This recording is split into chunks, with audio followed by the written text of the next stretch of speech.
issues all week. Oh, who are we? Oh, yeah, that's a good. Give me a couple of members of the Boston Red Sox. All right. Oh, who was their pitcher? With David Price? David Price and those. We can be David Price and Mookie Betts. Okay, hang on. Mookie Betts is the one who got everybody tacos. Yeah. Okay, David Price and Mookie I've already Betts. posted the notes, so we can just. No, I'm writing it down so I don't forget. Okay.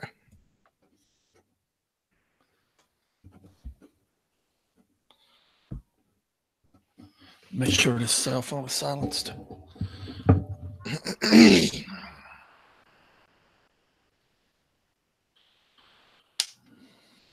Okay.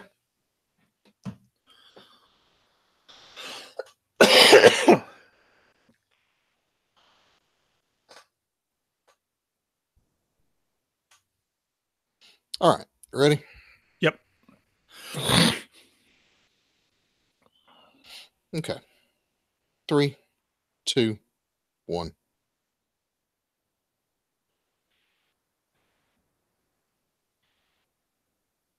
Hey there, Marvel fans. Kamala Khan kissed a boy. Buckeye. Sorry. Okay. I'm getting a lot of hissing out of your microphone. Shouldn't.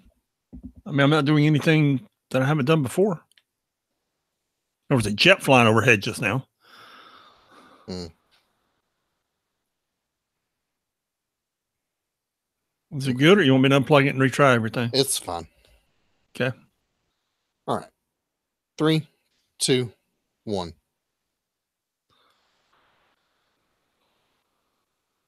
Hey there, Marvel fans. Kamala Khan kissed a boy. Bucky, Hawkeye, and a bear. Oh, my. Oh, no. We're going to have to do that again. Well, I don't like the oh, my, but that's what you typed. No, you broke all up. Oh, God almighty.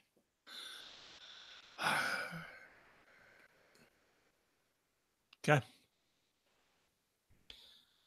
3, 2, 1.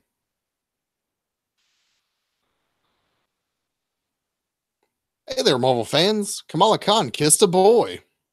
Bucky, Hawkeye, and a bear. Oh, my. Groot speaks well and often now. All this and more on this week's Up Behind podcast. Nope. Got to do it again. You're breaking up. What the? Dude. Hang on. Let me make sure there's not something running in the background that's slowing us down. Let me close all the, well, let me do a speed test and then I'll close this. Nah, I'm at top speed.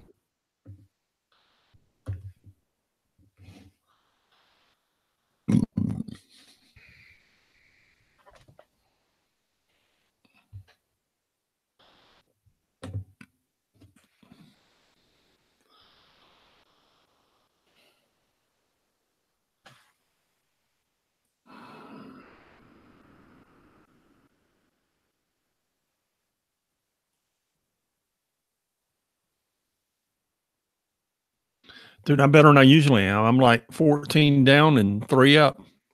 Huh. Okay. Well, let's give it another shot. All right, let me close this stuff. All right, there is nothing running but you. Okay.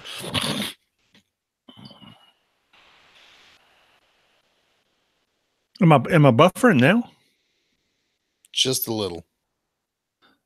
Okay. All right.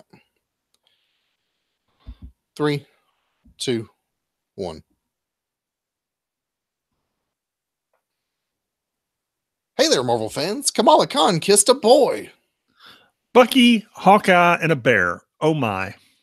Groot speaks well and often now. All this and more on this week's episode of the 6 Months Behind podcast.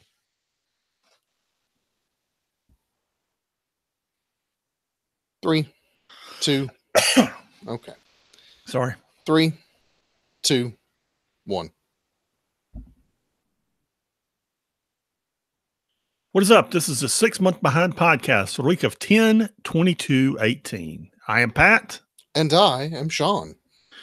And this week we are David Price and Mookie Betts because Sean is happy. Yes, the Red Sox won the World Series, and my life is semi-complete. If Auburn could get their crap together, I'd be great, but that's not going to happen. So I was listening to Feinbaum this morning, and he was saying that Auburn is the most unpredictable team in college football. They could come out and win their next 4 games, or they could come out and lose them all. And nobody really knows what they're going to do. Yeah, dude, Auburn's a disaster. Yeah. And I swear, I'm going to be so mad if we end up beating Georgia and Alabama by some fluke of nature. If that were to happen, you don't know how upset I would be. Now, that not makes sense to anybody who's listening to this, but the problem is that we've already lost 3 games, which puts us out of the running for anything. So they'd be great wins, but they wouldn't mean anything because we're still out of contention for the national title, the SEC title, even the SEC West title. Yeah. So I'm not going to go into a lot of detail here, but I want to apologize for us not having a podcast this week. I think this is episode 123, 124, something like that. And in that time, this is the second time we've not recorded in a week. And as y'all know, we joke about me being old. You know, you're in your late 20s. I'm 54. So my parents are not young, and they had some medical issues. And I had to take some time and get them settled in, and it really disrupted my schedule. They're fine. They're going to be fine, but they're in their late 70s, and they had some issues, and I had to. We have a window. People don't know this. This is an inside baseball thing. You and I have a window of 3 days that we can record, 3.5, because you work weekends and I work during the week. right. So there's like Sunday night to Wednesday, and one of those days you're playing D&D. So So there's like 2 nights and maybe Sunday if you're awake that we can record on. And if we miss those nights, it's just kind of, the week's gone. Yeah, that's just it. Yeah. Dude, ain't nothing to apologize for. Life happens. Well, we don't make a habit of missing shows. So no. And life did happen, and it was and it happened at the wrong time, and I just couldn't get our bearings back and get our schedules together. So, I mean, I don't know what else you got to do, man. I mean, you got a family to run, you're doing stuff at church, you're, moving whole facilities at work. I mean, you got plenty of free time, but okay. I know, man. And I'm going by the hospital every night. So there you go. Yeah. Yeah. Well, it is what it is.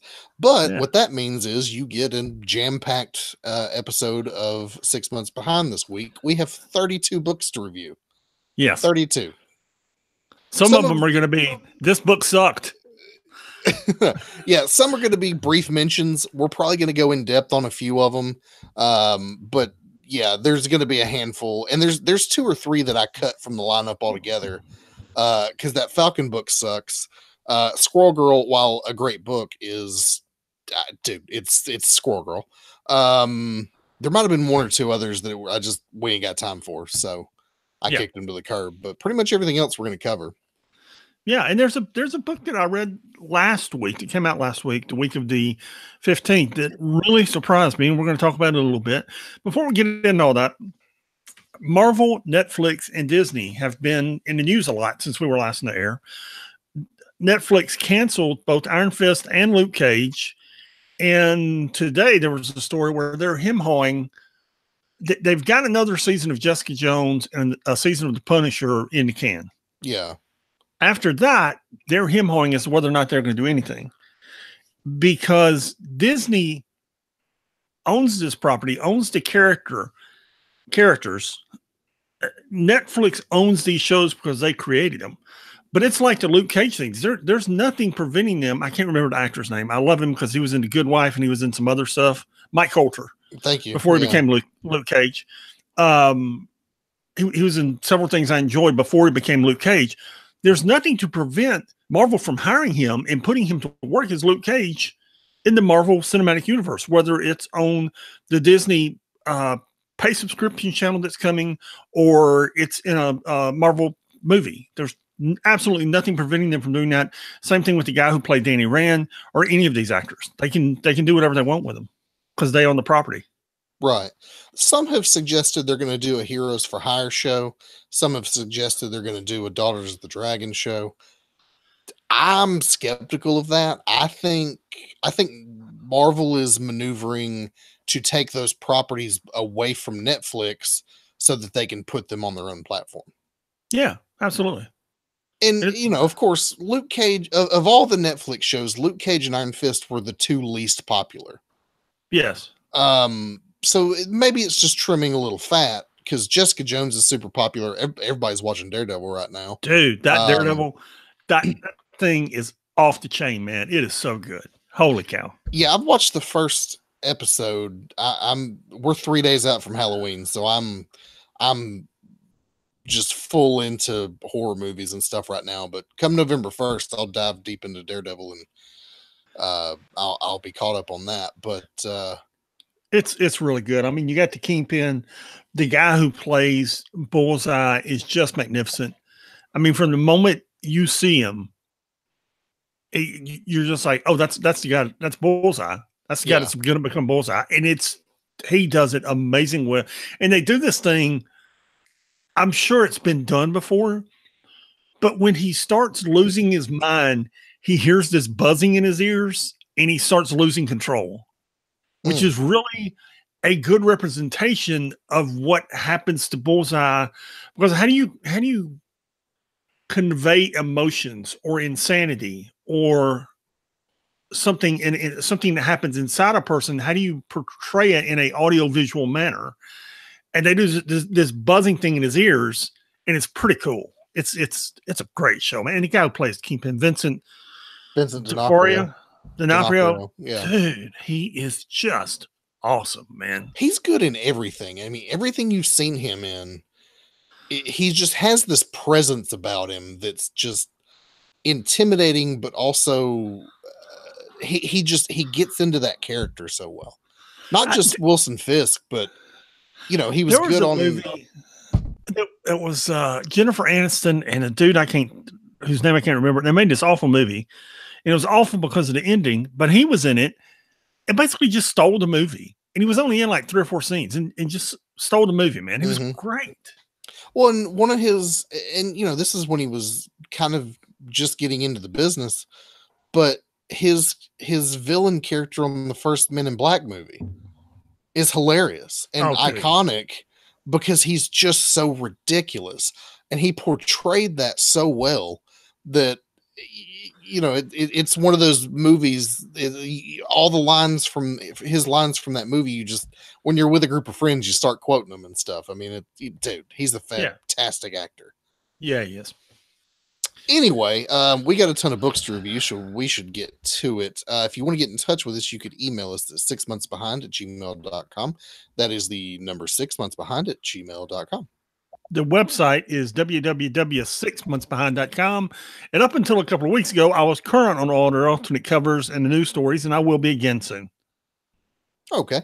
And check out What's Next, our other podcast, a much shorter format show where we tell you what other good things there are to read in Marvel Unlimited. Our most recent episode is on Captain Marvel. Given the movie coming up soon, we decided to jump into the history of Captain Marvel, specifically Carol Danvers as Captain Marvel. Yes. It was very good. I thought so. Yeah. Both the movie, the character, and our podcast. Because, hey, we like that. Yeah, we are. Yeah. Also, before we get into our books, we do discuss spoilers. You've had 2 weeks to read these books, so if you're being spoiled, it's your own fault. If you haven't read them all, pause here, go read them, come back later. We'll still be here. We will be here. Our first book up this week is Infinity Countdown number 2. Now, when these hit the stands, and let me say something. All the Marvel books that we have this week and this Infinity series, I didn't think we needed something with the Infinity Stones. No. But the Marvel Legacy relaunch was horrible. They had, and you can go back and listen to our episodes about it. It just didn't work. No. The books that are on the newsstand now, the books that came out last week, the books that we'll be reviewing next week, that Thor book that comes out next week is awesome. Okay, there's some amazing stuff that I'm buying on the newsstand. And while some people may not like, is it CB Sabowski? CB Cebulski, yeah. Sabowski. He has done a great job just very quickly turning Marvel around. And it wasn't a major relaunch. It wasn't anything like that. It was just kind of a, we're just going to steer things this way, just make some small course changes. And it really helped the product. And this Infinity Countdown book is one of the things that helped. It opens with the dwarf making something. I'm trying to see if you can tell what he's making. If you notice, he's not making a gauntlet. He's making a sword. And he's making it for someone who wants it for something, who is threatening him. And yeah, that person will be revealed in Infinity #1. But yeah, that's going somewhere. Then we get to California, where Groot is fighting the evil Groot that the gardener created, and he eats Groot, and then Groot just kind of transforms into something. I don't even know. And Groot is just talking nonstop. Groot will just destroy what Drax will not. He's talking about all the people he's killed. It's great, man. And all the Guardians are like, did anybody know this was happening? Did anybody know this was even possible? And they're all like, nope. Yep, not even Rocket, man. Rocket's amazed by it. Yeah, he can say more than I am Groot now. Yeah. And he's relatively violent in his language. So then we skip to Zaitung, where, God bless her, Drax and the pregnant Nova Corps lady are defending the Power Stone. And finally, the rest of the Guardians show up and help him do it. And when they do, Groot is just an entire chatterbox. I mean, it's hilarious. They start fighting. They're fighting both the Talons and the guy from the Chitauri, whose name I forget. And it goes okay. Somewhere along the way, the lady pops the kid out, which is interesting. Then middle of the battlefield, having a baby. She popped the kid out. Yep.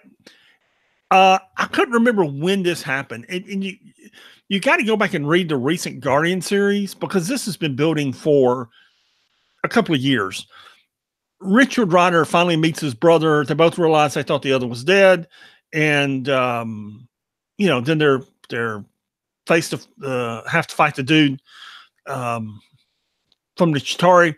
Groot is happy to see Drax and adds it. Groot has killed many souls since we last met. That's the kind of thing he's saying, man. So as this battle continues and we see the little baby, we then cut away to Adam Warlock, who is going after Magnus. And when he gets there, he finds Ultron, and a lot of Ultrons, actually. And then we get the crazy Pimtron, which is just great, man. Who is operating on the Silver Surfer, trying to make the Silver Surfer an Ultron being. It's great. Yeah, it was really good. I like Ultron fused with Hank Pym as a villain now, and really I think of him as Ultron, because they're really the same person, just two sides of a different coin, or the same coin rather, and now they're just together. And I think it's one of the most interesting things you could have done with a character like Hank Pym. Yeah, absolutely. Yeah, it was a pretty decent issue. I think it's picking up and going somewhere now, maybe. Oh, dude, I promise you it is. Okay, good, because I don't care anything about the battle with the gardener or whatever. Yeah, it's going somewhere. Cool. Then we have Avengers No Surrender 688 and 689. Run down these real quick. So Quicksilver found the beacon or whatever it is that's keeping a bunch of these heroes in stasis. And the thing's moving incredibly fast, almost faster than he can run. But he's chasing the thing around the planet. Meanwhile, the Challenger, who's now calling himself Grandmaster Prime, shows up in New York and is going to blow stuff up.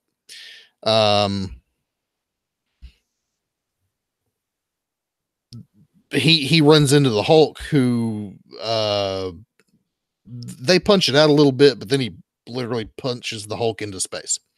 Meanwhile, in the Cosmic Game Room, which is where the two Grandmasters were having their contest, they find this machine that they can use to stop. If they stop it, Earth will go back to the position that it was in space, and they can save the planet. This is when Quicksilver shows up, says, "I got to stop this beacon thing, and I don't know what's going to happen to me if I do that." So he runs off, does that, and disintegrates, or so we think. And then the Voyager assembles all the Avengers, all of them, and they're going to go fight the Prime Grandmaster. In 89, we have... first of all, this is a plus-size issue. You have all the Avengers rescuing people all over New York and the world. So Grandmaster Prime is, or rather, or Grandmaster Prime's just causing havoc, and the Avengers have to figure out how to stop him.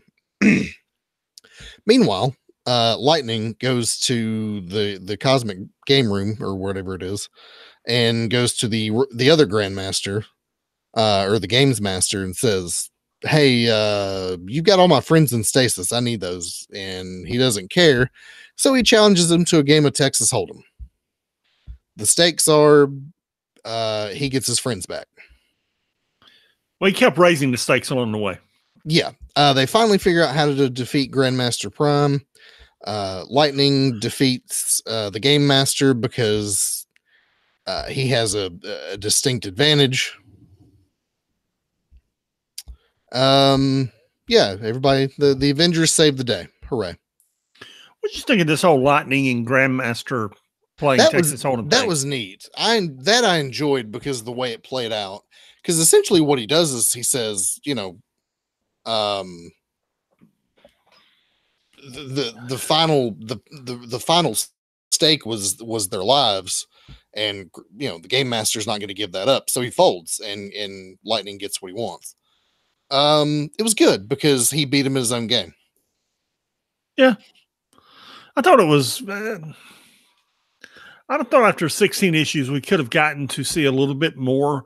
But Lightning is one of the characters that was brought forth in this. He's kind of a little-known Avenger, and he really got a lot of playing time in this, and I enjoyed it. Yeah, he was D-list for a long time. Decades. In fact, you hadn't even seen him up until this comic book. And I feel like we could have had less duking it out in the previous issues and more of this than just the one couple pages we got in this issue. I would like to have seen more of that, them playing cards and that psychological battle that was happening, than I would just the Avengers punching things. But such is the way of comic books. Yep. X-Men Red #3 opens with Cassandra Nova just kind of wandering around the X-Mansion there in Central Park. And nobody can see her. Nobody knows she's there because she's got her presence mask, except for one little mutant who does see her, and she snaps his neck. So, yeah there you go. Then she comes across Storm and tells Storm to go protect Wakanda. Then we're back to India, where they're still fighting this giant sentinel outside the Indian headquarters. And they, of course, eventually win. Then they turn the giant sentinel into an airplane and ride it back to the Wakanda because the new girl can control electronics and control this thing. When they get to Wakanda, Storm is there waiting to protect Wakanda. Along the way, we see Gambit and some mutant haters. And Gambit's trying to protect the little girl, but he can't, and they kill her. And he's kind of upset. And there you go. Yeah. We're only on issue 2, but I'm enjoying this, or issue 3 rather. But I like that Cassandra Nova is back. I like her as a villain. Sure. I like what Jean Grey's trying to do. Hopefully it's going somewhere. Yeah, it's a book of a different kind, but yeah, I'm enjoying it. Yeah, me too. X-Men Blue #25. As we saw in the previous issue, Polaris has beaten the alternate version of Malice that she was fighting in the last issue. But she realizes she injured the Rakasha, or the Raksha. I don't know what their name is. The ones who think Patch is great. Anyway, she takes them to the infirmary, gonna patch them all up. Most of this comic is Magneto, Eric, confronting the heads of the Mother Vine, Havoc, Mrs. Sinister, Emma Frost, Bastion. And they say, their offer is, hey, if you join us, we can see your vision through the way you wanted. Mutants will be the superior species on the planet. And I thought it was interesting that Eric doesn't necessarily say, no, that's not what I want. What he says is, this isn't how I want it. That's not exactly what he says verbatim, but during this back and forth discussion, that's his hang up. It's that they're using untested methods to amplify mutants' powers with all kinds of backlash in order to overthrow humankind. He has no problem overthrowing humankind. He just doesn't want mutants to be destroyed in the process by this Mother Vine thing. They say, hey, you should join us. He says, no. There's a big fight that breaks out. He's got some new armor. Looks real cool. He manages to get away. Meanwhile, a couple of the other, Jimmy and Bloodstorm go to find Zorn, who they bring back to the X Mansion in Madripoor, and Polaris has suited up a couple of the other X-Men along with Daken and Zorn, and they're the new X-Men team because the Kid X-Men are in a Venom comic now, I guess. Yeah. Yes, they're possessed by symbiotes. Yes. Next, we have Old Man Logan number 38. So it's a moving target conclusion. Old Man Logan and the young lady whose name I forgot, who Sarah. was a recovering drunk, and I really liked her when she was sober, and now she's not sober. So there you go. And she had a floppy drive stolen, a thumb drive stolen from Disc. He sent Bullseye out to recover it.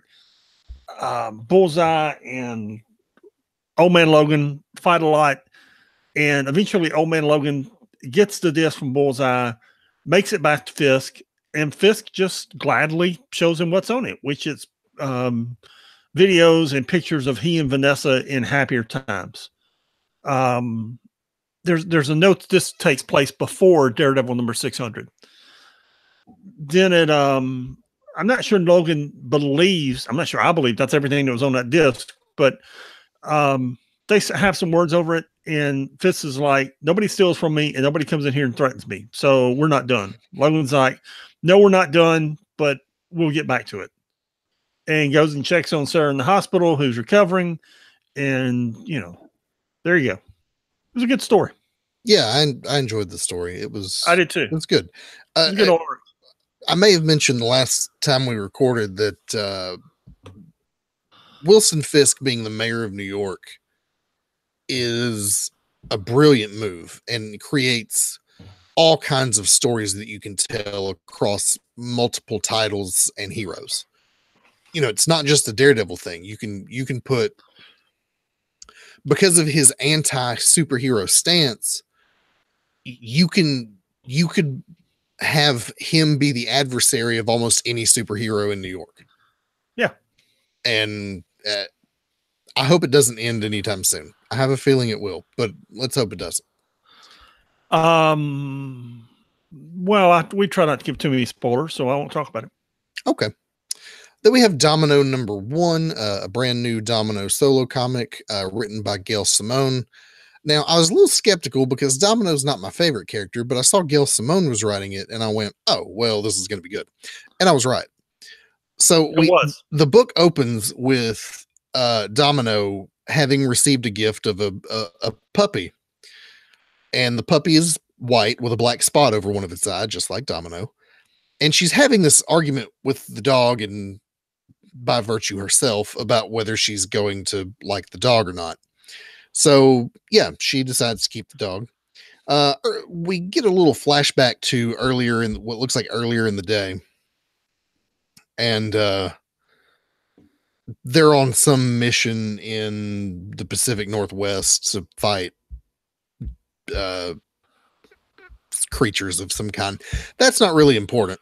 The important part comes afterwards when her little mercenary team takes her back to her apartment and they throw her a surprise party because it's her birthday. So, Deadpool's there, Dazzler's there, she's the entertainment for the evening. Most of the X-Men are there, and Domino tends to come off kind of rough, but she's actually having a good time. And she's glad all her friends are there. She's having some flashbacks to being tortured as a child, drinking a little too much. So she goes to lay down for a little bit. And she finds this old dude with a walker in her room with this lady. And they try to assassinate her and throw her out a window. So literally the last panel on the last page is her plummeting to the street below. Yeah, it was good. I'm interested to see where it's going. Yeah. Exiles #1. Are you familiar with Exiles or Blink at all? A little, but not a whole lot. Did you read this book? I did. I enjoyed it. This was written by Saladin Ahmed and drawn by Javier Rodriguez. Saladin Ahmed. He's the one who did Black Bolt. Okay, cool. And Javier Rodriguez. I knew nothing about Blink other than her. She was in Uncanny X-Men for a while. She was part of that team when they were out there on the island on Utopia. That's a different Blink. Is that a different Blink? Yeah, this is an alternate. This is a Blink from a different universe. The other Blink has she can do the portal thing, but she doesn't have pink skin. Okay, which Blink was in the Cable book a couple of weeks ago? Last few months. I don't know. I don't remember. I try not to think about that. Anyway, this book opens with the Unseen. Okay, right there it had me. I'm like, because I was like, yeah, me too. Yeah, we got old Nick Fury here, and that was pretty cool. Then he gets a younger version of himself with something called a Talus. Again, I'm not familiar with any of this, but somehow the dimensions are dying. And the Talus again, and I wasn't going to say that. And the Talus calls Blink to go to the Unseen. The Blink and the Unseen swap a few words because Blink really doesn't want to start this venture again. And she starts going from dimension to dimension that's dying and recruiting members of her new team. And I forget who all she gets. She gets a Kamala Khan, who's old and carries big guns like Cable. Yeah, which I thought was cool. She gets an Iron Lad. And then at the end, that's the Iron Lad. Yeah. Then at the end, she gets, she runs into Kang and a very unusual Galactus. So this was really good. It's like an undead Galactus. Yeah. I was surprised how much I enjoyed this book. Me too. Like I saw this and I went, okay, whatever. Yeah. That's what I did. And then I read it and I was like, oh, this is why am I interested in this? Yeah. But it's got all the characters I like. I like the story. It's got the Unseen, who's Nick Fury. I like seeing it deals with alternate realities and future timelines, which is you'll always get me with that. So yeah, it's got all the elements to be a good story. Yeah. Weapon X #16 came out. It did. I didn't read it. Did you? No. Okay. Shows your excitement level for it. There you go. Okay. Well, Weapon X16 happened. X-Men Gold #26. As you might suspect, this is leading up to Peter and Kitty getting married. We start with a flashback that Kitty's having of the first time she met Peter when she was like 14 and he was like 27, but okay. Then we come back to they're in high school together, man. Whatever. Whatever. We don't know. It's a sliding timeline. Whatever. This happened in what the early 80s, and in reality, it was, or in the Marvel reality, it was like a decade ago. Yeah. Yeah. So they're actually in South America, and this is Kitty having this memory. Her and Peter are sitting at a table together talking about their wedding, but they're actually on an op. They're looking for Mesmero, who they think's been hiding out as an old lady here in South America. And they're talking about, hey, are we getting cold feet here? We haven't been, we haven't moved forward with this wedding thing. So they decide to set a date. Meanwhile, they managed to get a hold of Mesmero. Rachel's having flashback issues again. Kitty has a run-in with a anti-mutant bigot at the Robert Kelly Correctional Facility, which is where they keep all the evil mutants. She gets on to Bobby for putting a Brotherhood of Evil Mutant member on the X-Men team. Colossus is having it out in the danger room when Nightcrawler finds him and says, "Hey, you all right?" And they talk about how, the wedding's not, this whole thing with him and Kitty's not going well. So Nightcrawler's like, "Hey, we're gonna throw you a bachelor party." They go to Las Vegas. Peter's miserable. He goes to the bathroom and gets attacked by the Sentinel that we saw from a few issues ago. And that's where we leave off. My apologies. I'm looking at, I'm fixing to review Amazing Spider-Man, and I was looking at Mary Jane Watson and Peter Parker. And I was thinking high school. Yes, Colossus was in his early 20s and Kitty Pryde was 13 or 14. Yeah. Yeah. But they weren't really, because the Marvel timeline or something. Peter actually does say in that very next page, you were too young to be looking at me like that. Yeah. Yeah. Anywho, Cable 156 came out, and I'm going to tell you, I have no idea what happened in this book. Let me rephrase that. I know what happened between 155 and 156. I don't know what happened, because suddenly we're in the future and Hope's a kid again, and Bishop is trying to kill him. And yeah, where did the fight with the Techno-Organic virus go? And I don't know, man. I was totally confused. I read the first 7 or 8 pages, skimmed the rest, and have no idea what's happening in that book. Yeah, I didn't read it either, so I don't know. Yes, maybe I'll go back and read it and see if I can piece it together. Sure, good luck with that. What I do know what's happening in is Amazing Spider-Man number 799, as I just said. Peter's got his leg busted up, so he has assembled a team to hunt for Norman and defend his family and friends. He's got Miguel O'Hara. What is he? Is he Spider-Man? Yeah, he's Spider-Man. Okay.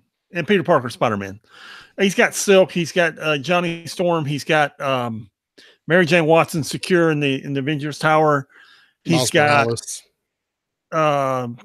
Flash Thompson, who's Agent Venom, taking care of J. Jonah Jameson. So he thinks he's got all his bases covered. The problem is nobody's watching Harry's kids yet. And eventually somebody gets there to get them. This whole thing gets kind of convoluted because I guess it's Norman's ex-wife that's been their nanny and they didn't know it. How do you not know that your mother is your kid's nanny? I don't understand. But Harry goes after the kids. They all decide, despite Peter yelling at all of them, not to go after Norman in this Carnage Green Goblin form. They do. And he stomps all of them.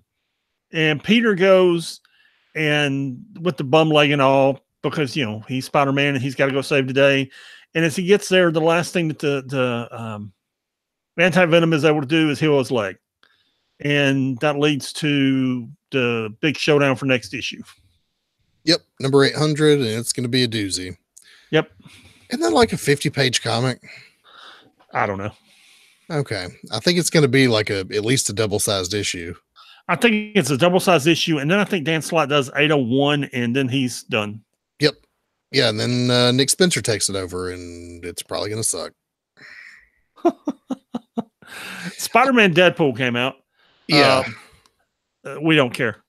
Yep. Renew Your Vows number 18 also came out. It was actually really good. what is she calling herself now? The little girl, is she still Spinnerette or no? She's not so, Spinnerette. yes. She's Spiderling. Yeah, her and her superpowered friends are going to go after Norman Osborn, but turns out her and Norman Osborn Jr. Her and Norman Osborn Jr. were friends, and she has to stop him. And also, we get a little glimpse into what Norman Osborn Jr.'s life is like, and turns out he's a good guy. So yeah, it was actually a good issue. And Cool. Scarlet Spider 17 also came out. It was a Damnation tie-in, and who cares? I tell you what, man, I don't own a PlayStation 4, and I probably never will. So I've been watching prominent Twitch streamer Jesse Cox play the Spider-Man game. Dude, that game's awesome. Yeah. I want to. I if I had the money, I'd buy a PlayStation just to play that game. I want to play that game so bad. Yes. It's just it is the best representation of a Spider-Man game that's been created to date. I'm having fun watching someone else play it. That's the kind of game that moves consoles. Yeah, it is. Yeah. And it's going to move PS4s this holiday season. Probably so, and it's tempting. It's tempting to go out and just snag one and I don't need to do that, and I don't have time, but it's tempting. I don't have time to play Forza, forever, but I do. Yeah. So. Moving on to our regular Marvel Universe comic books, Black Panther 172. So we've had two storylines going on. One with Claw and another with these progenitor races who occupied the lands of Wakanda before Wakandans did. Now, the Orisha, who are the venerated gods of Wakanda, are the ones who sealed the progenitor races away. And something's happened with them, and all the progenitor races came back. Well, it turns out that there was another guy called the Adversary who has fought the X-Men in the past, who's behind all this. Well, he shows up again. So everybody's got to fight him. There's a big old brawl in the middle of Wakanda. He takes out Shuri. He takes out Storm.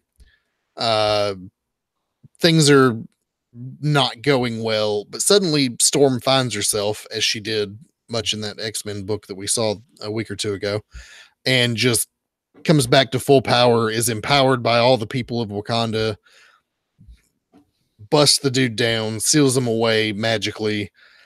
And it's the last couple pages of the comic, but it's the real thing that makes the difference in this comic book is it's T'Challa and Aurora in a hotel room having a conversation about them. And as you might imagine, it ends with them making out, and I guess they're back together now. I thought she and Old Man Logan had a thing going. I don't know. I don't either. It's comic books. For all we know, both could be happening. She's getting like Natasha Romanoff. You don't know how many of the Avengers she's actually slept with. Right. Yeah. It's just like, oh, we can, there's a list. Yeah. Then we have Captain America number 700, which I enjoyed thoroughly. I did not. Did you not? I didn't think you did. Okay. Yeah. So what happens after they take out if you remember, this is like the future of America where Captain America gets captured and things go to heck in a handbasket and it's taken over by a tyrannical regime. They take that guy out. Everybody on the planet elects Captain America president because of course they do. Not everybody on the planet, just the United States, obviously. Not everybody on the planet can vote. So we keep seeing these days elapse where they're trying to put the country back together. They're clearing out Hydra forces and other terrorist cells. They're trying to fix, issues with after the America's been nuked to heck and back. You've got to make food again. So there's an issue of the Farm Belt where there's literally not enough food for people. And Captain America is literally out in plowing fields and stuff. he's just having too much of a hard time keeping this all together. It's been like a year, and they're really no further ahead than they were. And then all of a sudden, New York gets nuked, and it's then that he realizes that Bruce Banner had a plan to send him back in time to the point where he was captured to prevent all this from happening. And Captain America initially said no, but after New York gets blown to bits, he says, you know what? This may be the only way that we, there's no other way forward. So he goes back in time, stops himself from being captured, sort of. What happens is past him gets frozen as future him shows up. So he's got about 10 minutes to fix this. He comes aboard the boat, kicks everybody's butt, beats the crap out of the main guy. But the guy launches the nuke anyway. The only way he can stop the nuke is to blow it up before it can go anywhere, blowing himself up in the process, effectively killing himself. But it's enough to keep past Captain America from being captured, and therefore he breaks out of the ice and is there. So it's essentially like none of this ever happened. There's a nice little point where he writes a letter to Sharon. He's still touring the country. I enjoyed the story, and I feel like it was it was a good attempt by Mark Waid to kind of reset Captain America. I felt like it was a little short. I felt like this could have been a 12-issue series, because Mark Waid is still writing this comic book for the next little while. Really? Mark Waid's going to continue writing this comic book for the next 2 months, because Ta-Nehisi Coates didn't take over. His first issue came out July 4th of this year, and we're in Marvel Unlimited time. We're in April. So I don't know why they didn't stretch this out a little further, but I enjoyed it anyway. Okay. Then we have Champions number 19. This is kind of a reset for the Champions, kind of getting them off on their own thing. Somewhere in the frozen wastes of Canada, these two kids sneak into this remote facility, only to find, and it's like super high tech, which is weird, only to find some glowy lady in a bubble. I don't know what that's about. I assume we'll find out. Nova and Spider-Man, Miles Morales, are helping the Avengers clear up some bad guys in New York when they get a call from Kamala. They meet them in the park where they unveil their new mobile command center, which is like this big plane. Everybody gets their own room. There's a training room. There's a command center. It's cool. There's a neat little dialogue bit with Riri and Viv, and they've changed Viv's costume. I like it a lot, actually. It's reminiscent of her father's suit, but it's a little different. It suits her. Riri doesn't feel like she really belongs on the team because they're all super close with each other, and Riri's just kind of there. And Viv's like, look, we're all a bunch of super powered weirdo teenagers. You fit in just fine. They go to inspect this facility where they're getting strange readings, and everything goes to heck in a handbasket. Nova gets a laser beam through the chest, and we'll see what happens next issue. There you go. Next, we have Doctor Strange number 388. Now, I'm going to say I've not been enjoying this whole Damnation series, and this is another Damnation tie-in. However, this book was better because it stars Bats the Basset Hound. Yes.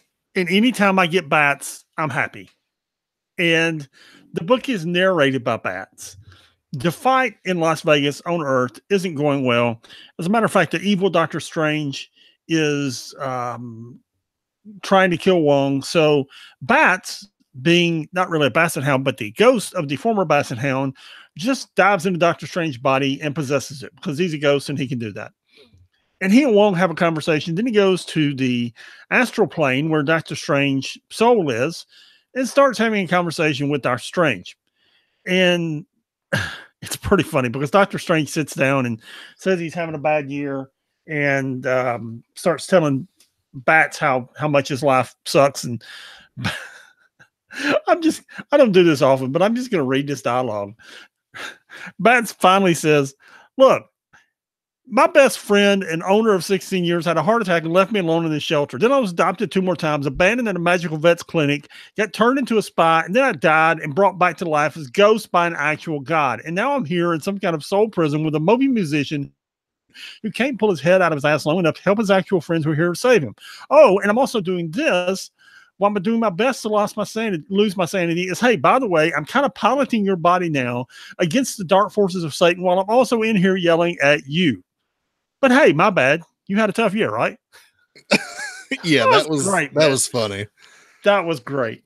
And Steven's just like, well, okay, yeah, let's get us out of here. And they wind up going through this casino. He sees Clea and loses his mind because apparently he's still got a thing for her. Bats keeps trying to tell him it's a trap. They wound up, I guess, in Mephisto's dimension. I'm not sure where, but when they get there, they find Dormammu, Dormammu, whatever, who's apparently there to save him. Yeah. Yeah. Dormammu, I've come to bargain. Anyway. Oh, by the way, if you want to watch Doctor Strange, it's leaving Netflix November 1st. So get on it. Is it really? Yeah. Why? Because Netflix. It's leaving Netflix. Yep. Well, all the movies are leaving January 1st, I think. Something like that. Yeah, I think so. That makes sense. I mean, Disney's pulling them soon. Yeah, because they're launching their own thing, which is fine. Yeah. We have Daredevil 601. I say this every time we talk about Daredevil, but this book is so good. Yes, it is. So at the end of last issue, Daredevil, Matt Murdock, became the mayor of New York because Wilson Fisk has a bunch of arrows stuck inside him from the Hand who are invading the city. And through a small clause and loophole in the law, that makes Deputy Mayor Matt Murdock the new mayor. But the problem is that he's handcuffed in the back of a police van at the moment. He tries to escape. It's not working out for him. He thinks the 2 cops that are guarding him can help him, but unfortunately the Hand have killed them and they're about to kill him too, but he manages to finagle his way out, get the handcuffs off, and he heads off to the mayor's office, walks in. Hey, okay, what's going on here? And he takes to the role of mayor really well. Like the really cocky, confident Matt Murdock comes out when he sits in that chair. He's telling, hey, look, Wilson Fisk isn't going to be back for a while. They're doing surgery right now. Here's what the police need to do. They need to protect the people of New York rather than try to take on these ninjas because they can't handle them.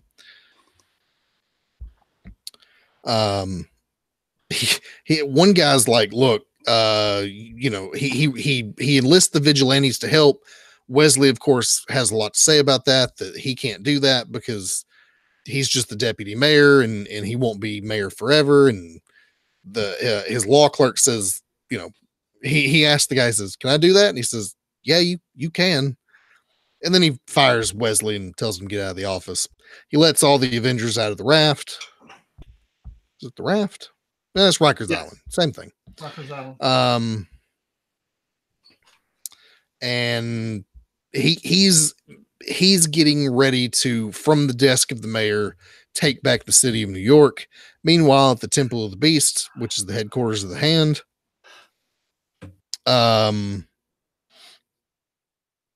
one of the Hand agents goes to the Beast and says, the city of New York's elected a new leader, or chosen a new leader. It's Matt Murdock. We know who this is, and we'll see what happens next issue. But man, this stuff is good. Yeah, it is. Next we have the Despicable Deadpool number 298. For reasons I'm still not sure I understand. If he's trying to punish himself or whatever, Deadpool put a $20 million bounty on himself. So first we have the Juggernaut trying to kill him. And Deadpool was written on the back of his helmet. Ask me what my other head looks like. And he defeats the Juggernaut by running cement inside of his costume. Then we have the Taskmaster and Bullseye taking a shot at him. And there's an old man just trying to cross the street in his wheelchair. And they stop fighting to let the guy pass, except Deadpool picks him up and throws him at the Taskmaster. And the old guy in the wheelchair wants in on trying to kill Deadpool. So Taskmaster offers to give him half of his cut of he offers to give him $5 million. So the old man starts out after Deadpool with Taskmaster's bow. And they have Deadpool beaten. They even have a way that they've designed to kill him. They're going to put his body through his chipper, put it in a tank full of piranhas, let the piranhas eat it, then then fry the piranhas. That's their plan, to keep Deadpool from reforming. Except, well, that's quite a plan. Yeah, I mean, they've obviously given this a lot of thought for $20 million. So, but when they realize Deadpool wants to die, they decide not to kill him. And they don't know why. Then at the end, we have Maria Hill and a whole bunch of heroes, including Hit Monkey. Anytime I get Hit Monkey, I'm excited, ready to go after Deadpool. Okay, there you go. Yeah. Good job. Hulk 715 also came out. It was good. It's part 2 of the new World War Hulk thing. The Hulk is in control of Amadeus Cho, and he's losing his mind, and he's gone nuts, and he's going to kill everybody, probably. Yeah. Venomized number 2 and 3. So before I get into it, how are you we're 3 issues in now. How are you feeling about this? Yeah, me too.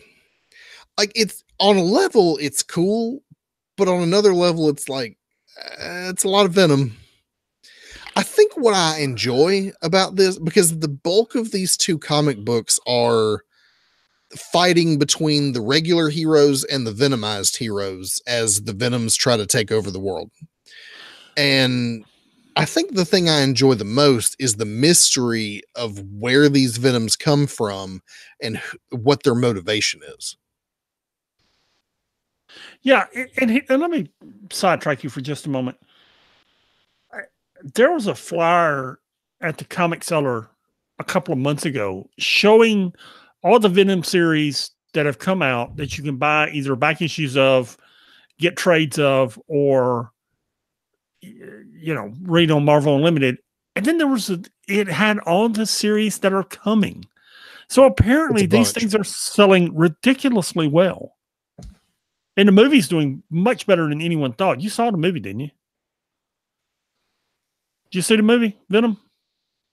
Apparently not. Anyway. What? I was asking if you saw the Venom movie. Yes, I did. How was it? We discussed it last episode. It was good. Did we? Okay. Yes.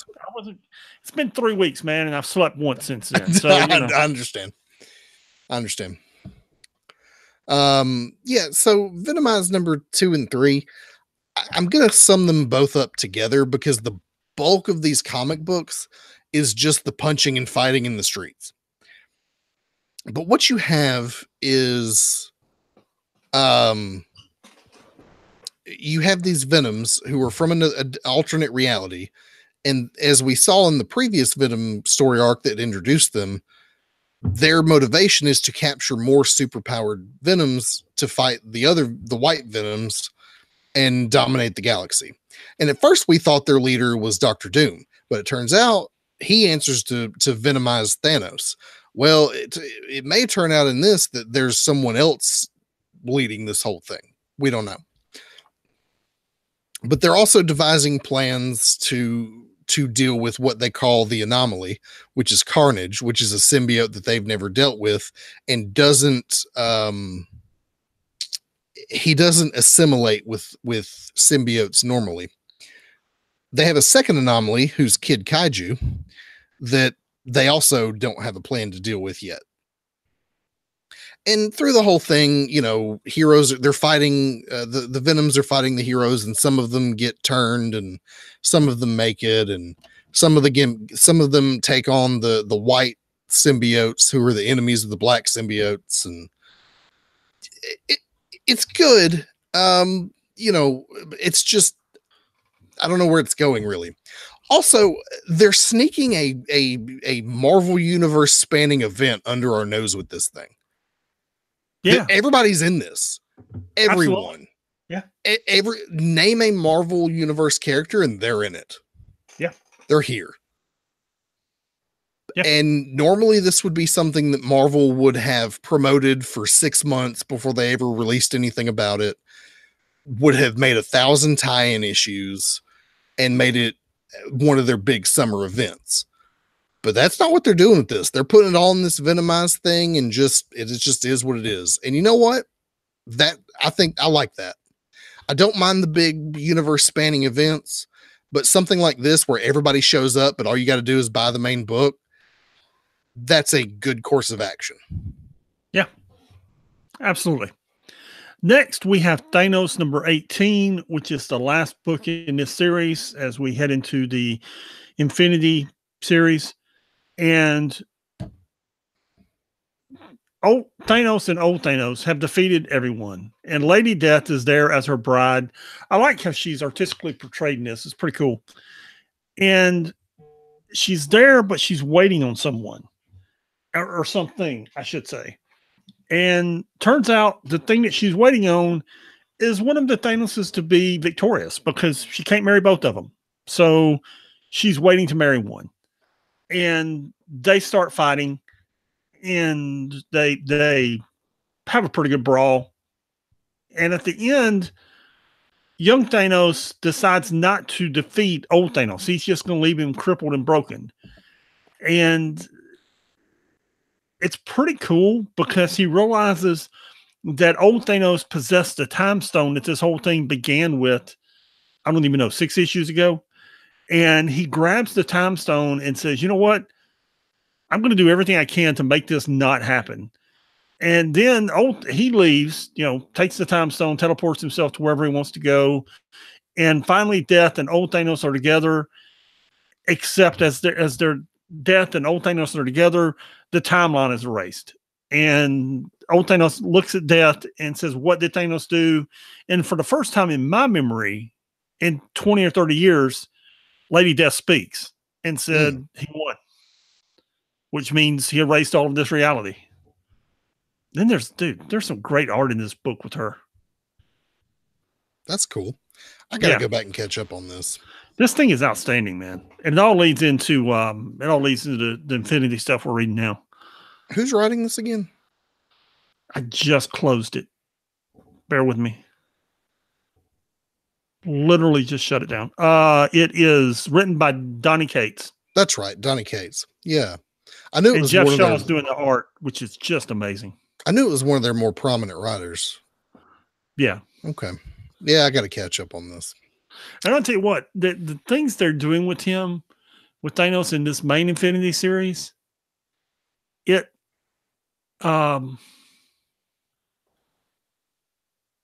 throwing me curves I don't expect for Marvel with Thanos in this series.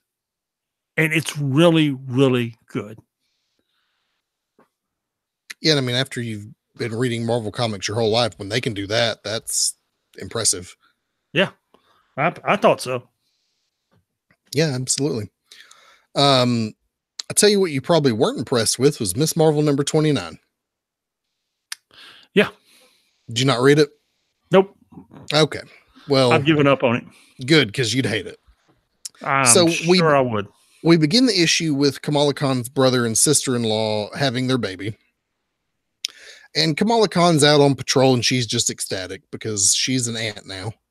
So she's standing on top of the roof of the Circle Q, which is the gas station they hang out at, when Red Dagger shows up, talking about how, hey, I missed you while you were gone and really glad you're back. And then they kiss. And as far as we know, that's the first time Miss Marvel's ever kissed a boy. And a voice comes out from the distance that breaks the whole thing up, and turns out it's Bruno, her best friend slash not boyfriend who went to Wakanda, and things are kind of rough between the two of them, who saw the whole thing. So Kamala's sitting on the steps of school the next day talking to Bruno, and turns out Bruno's got to figure out, they're on break, school's on break, he's back to visit. He's got to figure out if he's going to stay here or if he's going to go back to Wakanda. And what he's figured out is that means figuring out whatever he's got going on with Kamala. She's the thing he's got to figure out to make that decision. And he kind of confesses that, you know, he liked her more than just a friend, and she doesn't say that she did too, even though she did. But it just never worked out that way, and he had a girlfriend, and dude, it's all teen drama, dude. She goes to her what do they call him? Her teacher, who's I don't know what you call a priest or rabbi in Islam. I don't, sorry. But she goes to him asking for advice, and one of her friends has got a gay crush on the new girl from Connecticut. That's Miss Marvel number 29. There you go. It's got a real CW Riverdale type vibe thing going on this issue. I think every issue does, but that's just me. Nah, it was real heavy-handed in this one. It was all teen drama all the time. Next, we have Tales of Suspense 104, which is as far away from teen drama as you can get, which is why I enjoyed it. And I noticed, it was very apparent to me, but in Hawkeye and Hawkeye and Bucky, the Winter Soldier, you have the two sides of Natasha Romanoff's personality. You've got the killer assassin side, and you've got the loving gentle side. And as the book begins, she has effectively taken over the Red Room in several ways, but mainly by convincing them that she killed Bucky and Clint, which she obviously didn't. And a few pages in, when they come riding in on a bear, it kind of disrupts things. And she wanted them imprisoned and trapped in that cave because she didn't want the idiots doing this. So she begins killing people, which Hawkeye disapproves of, and Bucky assists her with. They come across the Red Room with all the young ladies in it. Hawkeye doesn't want to fight him until one of them kicks him in the groin. And then Bucky and Hawkeye run. Then they find the room with all the Natashas, and I can't remember the Skids in it. And Hawkeye thinks he's died and gone to heaven, which is pretty funny. They don't know which one's the real one until she starts cussing at him. And then they start helping her, except Hawkeye's not really helping him because he didn't want to kill anybody. And Bucky winds up doing it. And Natasha just kills everyone because she wants the Red Room ended. At the end of it, the Red Room blows up, and she leaves a note for both of them. And Hawkeye's is very loving, I hope you forgive me. I hope I can learn. I hope you can learn, yada, yada, yada.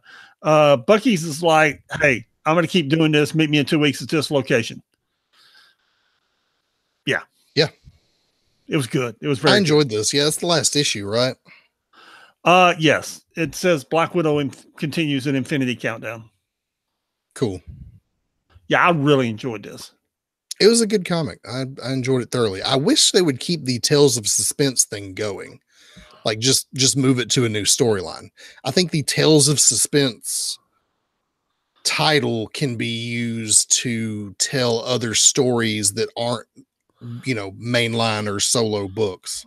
I realize I'm very old and very nostalgic at times, but in the 70s, Marvel had several series. It was Marvel Team Up, Marvel 2-in-1, Supervillain Team Up, where they just took characters that you normally wouldn't get together. I mean, they're B-list characters or C-list characters, or maybe it's, putting Bucky and Hawkeye together for 2 or 3 issues. And it just allowed them to play with characters in ways you wouldn't normally see. And they've gotten away from that decades ago, actually. And it's something I think that if done right, and they're kind of do it with Marvel 2-in-1, that's always the thing in the Human Torch, and that's pretty cool. But it would be nice to see the Thing in Doctor Doom or the Human Torch and I don't know, Black Widow or Rogue or any of the other women he slept with. Right? Anyway, Yeah. No, I'm with you. I it was think a good concept they've gotten away from. And I think Tales of Suspense would be a good way to do that. Sure. Weapon H #2 came out. That happened. I don't think either of us read it. I don't think we cared. Well, I enjoyed the first issue. It's just we had so many comic books to get through that we're just briefly mentioning it. Iron Fist 80 came out. It's a Damnation tie-in, so do with that information what you will. I hated the last issue, so I didn't bother reading it. Moving on to Star Wars, we have Darth Vader #14. So the battle is going on Mon Cala at the Battle of Dak City, which is the surface city, the city on the surface of the planet, and it's not going well for the Mon Cala. Darth Vader's tasked with bringing in the king. It's then that we have a flashback to his previous time as Anakin Skywalker on this planet, where he quelled a rebellion between the various races of Mon Calamari and installed this very king, along with Obi-Wan Kenobi,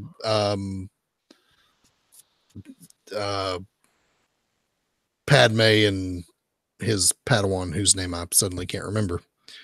Ahsoka. Anakin? Ahsoka. Yeah. No, Anakin is... I'm sorry. Yeah, I understand. Yeah, so his mission is to bring the king into the custody of the Empire. Meanwhile, the king has two plans. Plan A is to contact Governor Tarkin and say, hey, look, we didn't do this. Call off your troops. You can come and investigate and you'll see that we didn't do anything. Of course, that doesn't go well. So he goes with plan 2, which is to blow up the entire city as soon as everyone's evacuated. Meanwhile, the Jedi, who's got some followers here on the planet, is giving them a rundown of just who Darth Vader is. And he seems to be one of the very few people left in the galaxy who knows that Anakin Skywalker and Darth Vader are the same person. And this Jedi's got his own plan to stop Darth Vader. And I think I know where this is going because I've read ahead, and I think you'll find it quite interesting. But yeah, the Mon Cala, as soon as they're all evacuated, blow up the whole city, which sinks the entire fleet underneath the water with Darth Vader in it. So we'll see what happens next issue. Very good issue. Yeah, this whole story is really good. I'm going to briefly recap Thrawn #3. It's about a young lady named Aranda from the planet Lothal.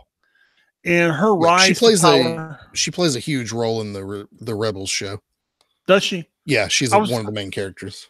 I was wondering why. And it's all the political manipulation and backstabbing that goes on among the admirals and the politicians there on Coruscant, and how she gets caught up in it and finds her way out of it. Thrawn makes some appearances, and I think he's now a captain, I believe. Yeah. And she and he reach an agreement where she will help him politically and he will help her in her position of power there on Coruscant. So, yeah, it's a good issue. Yeah.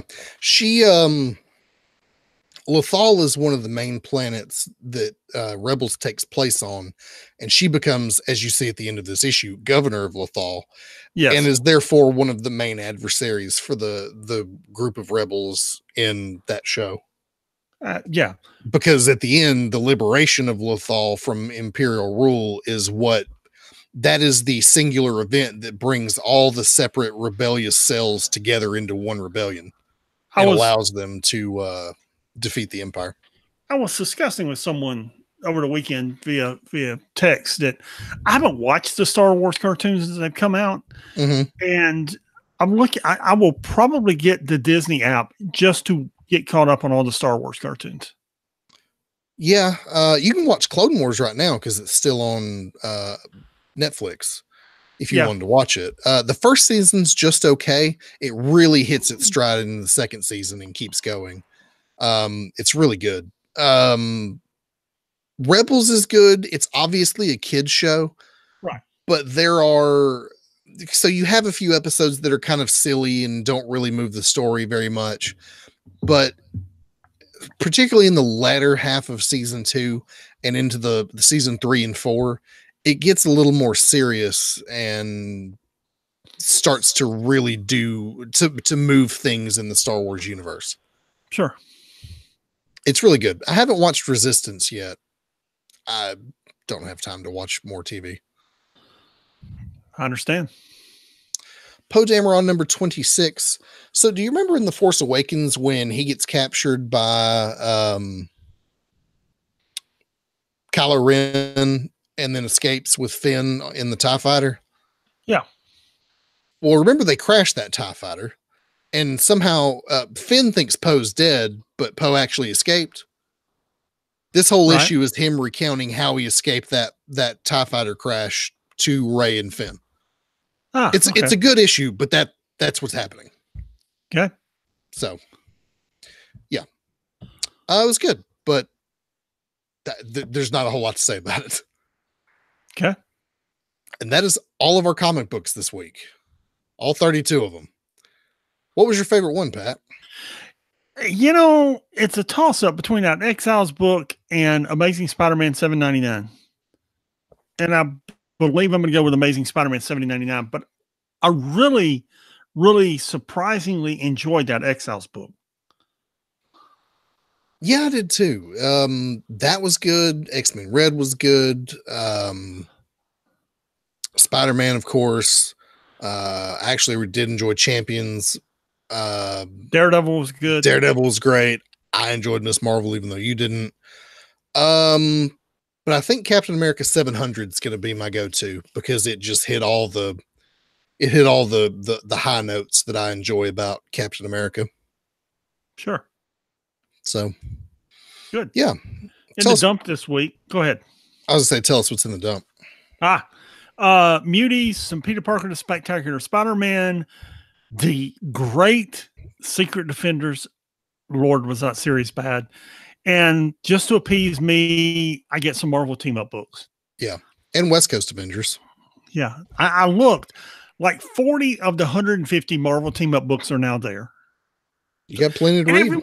And everyone they put out was, if you look at this stuff, it's all Spider-Man and Iron Man. Yeah. It's like number 45, number 89, number 122, Spider-Man and Iron Man. Like, why? What? Why? I don't know. I've long stopped trying to figure out the madness that is the dump every week. So, yes. What is Muties? I don't know. Don't care. All right. I didn't know if you knew.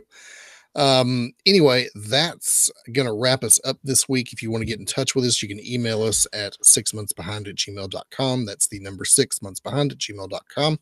The website is www.6monthsbehind.com. And please check out our other show, What's Next. It's a much shorter show than this one, especially this week. It's usually about 20 minutes, and we discuss what other things you should be reading in Marvel Unlimited. Yep. Pat, before we go, regale us with your wisdom, please. This applies to you and I. The realest people don't have a lot of friends. How does this apply to you and I? Because real people can be kind of blunt at times and speak the truth, and people don't like hearing the truth, which you or I tend to do at times. That's true. Although I have plenty of friends, although I guess I could say I don't have a lot of friends, and I'm okay with that. Yeah. All right, cool. Well, we will see you guys next week. Peace. You want to do a what's next? If you got it in you. I do. I got to pee. I'll be right back. Do that.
All right. What are we doing? What's next on? Comic events. Oh, okay. Trust me, you'll figure it out as we go. Okay. You got notes or you just. Nope. Just made it up as I go. Yep. Okie dokie. All right. Well, it's going to be a whole lot of me just sitting here and nodding and going, uh-huh. No, once we start talking about events, you'll figure out where I'm going. Okay. All right. Let me know when you're ready. Yep, count us in. Oh, okay. 3, 2, 1.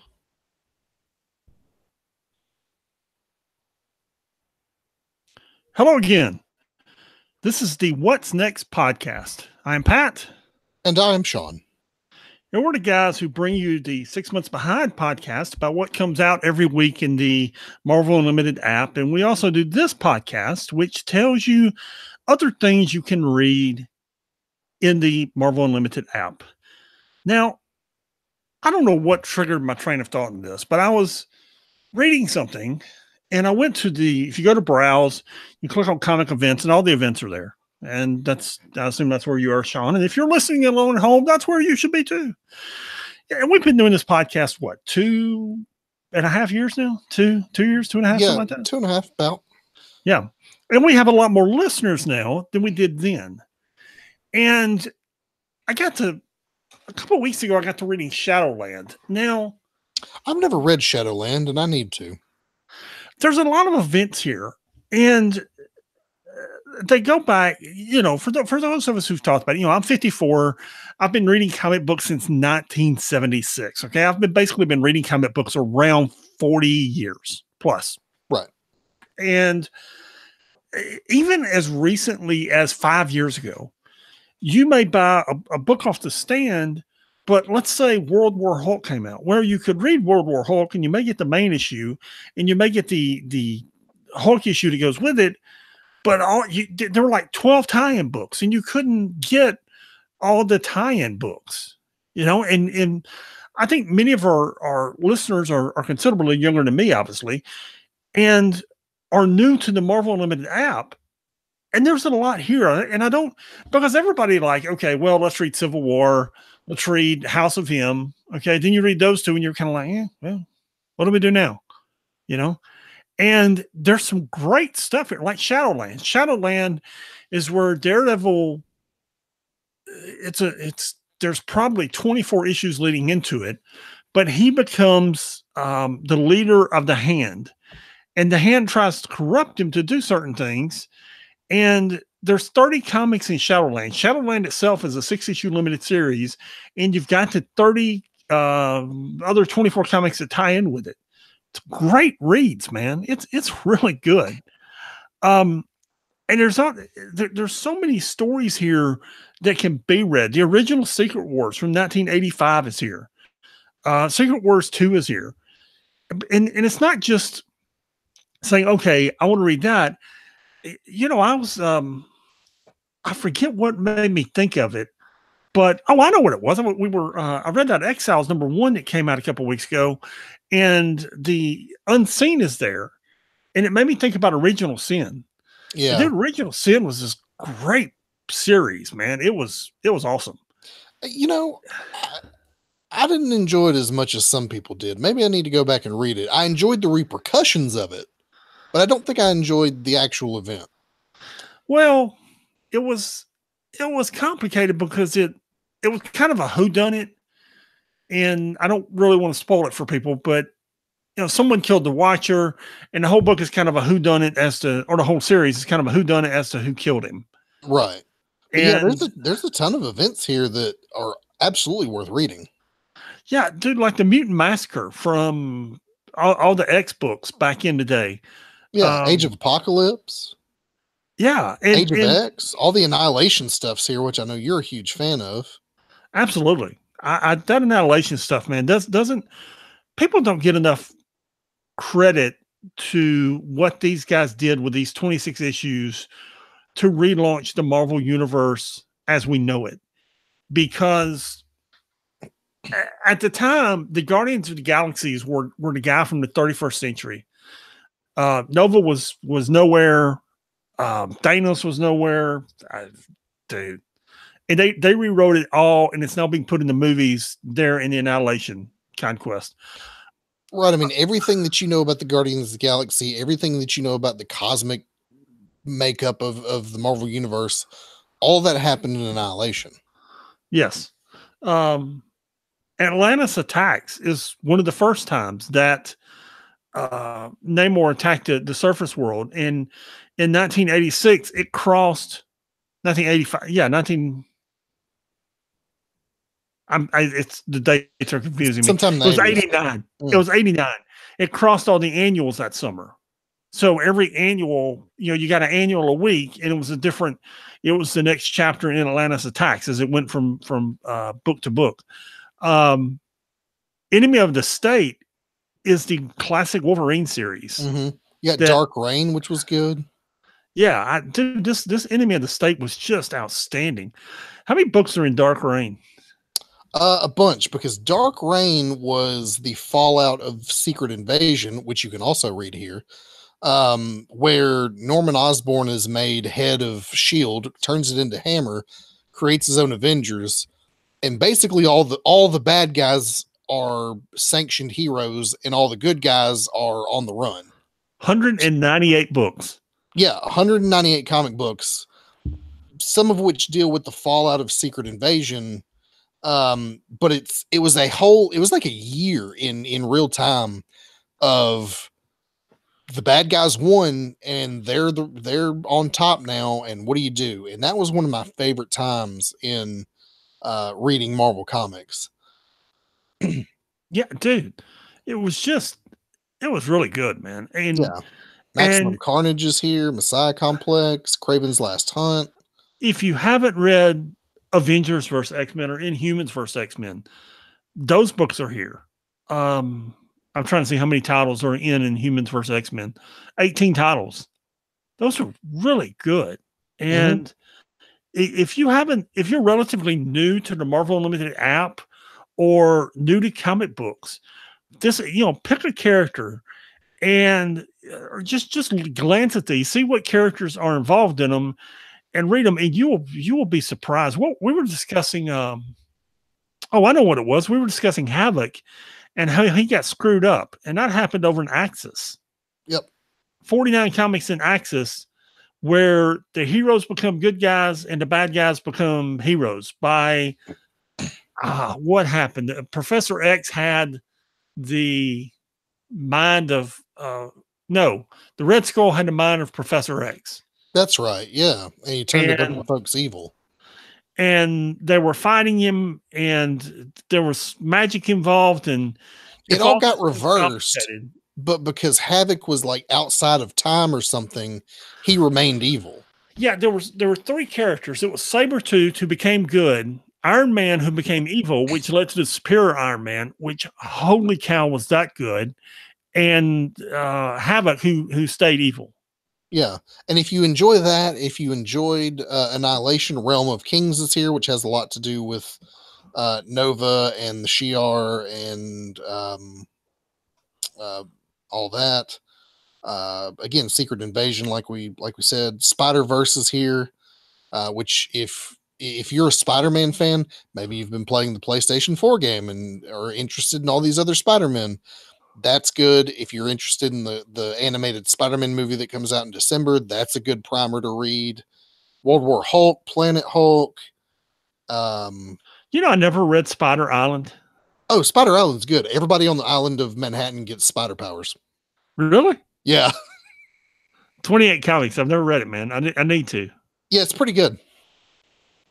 There's tons of events here that are absolutely worth a read. Avengers Disassembled, which is, for most people, that's where the modern Marvel that we all know started. Yes, and that's a holy cow. That's a great read. Somebody told Brian Michael Bendis, fix the Avengers, and he said, "Okay, I'm going to kill them all." And they were like, "Okay, knock yourself out." Yeah. And dude, he did, man. Because they were broke at the time, and what's the worst that could happen?